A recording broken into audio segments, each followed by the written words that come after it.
Hello, জানো তো বাঙালি হলেও ঠেকুয়ার প্রতি কিন্তু আমাদের আলাদাই একটা ভালোবাসা আছে। তো সবার তো আর বন্ধু থাকে না যে ঠেকুয়া দিয়ে যাবে বাড়িতে, তো নিজেদেরকেই বানিয়ে নিতে হয়। তো আমি কীভাবে বাড়িতে সিম্পলভাবে ঠেকুয়া তৈরি করি সেটাই আজকে তোমাদের সাথে শেয়ার করব। কিছুই না, এখানে নিয়ে নিয়েছি আটা, পরিমাণ মতো তারই হাফ সুজি, আর নিয়েছি চিনি আর সামান্য একটু নুন, আর দিয়েছিলাম নারকেল কোড়া। তোমরা চিনির বদলে এখানে গুঁড়ো ইউজ করতে পারো, আমি চিনি দিয়েই করেছি। আর এরপর দিতে হবে আমাদের একটু বেশি করে ঘি।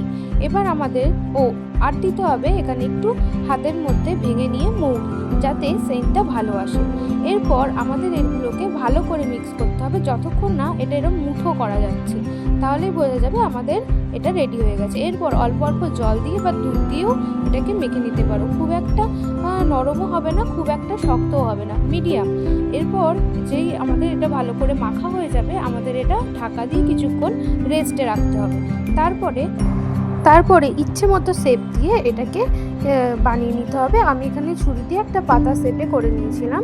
এরপরে কড়াইতে তেল দিয়ে, তেল গরম হয়ে গেলে একদম লো ফ্লেমে এটাকে ভাজতে হবে, যেহেতু এটা ভেতর থেকে নাহলে কাঁচা থেকে যাবে আটাগুলো, তাই একদম ধীমে ধীমে আঁচ দিয়ে এটাকে ভেজে নিলেই আমাদের ঠেকুয়া কিন্তু একদম তৈরি।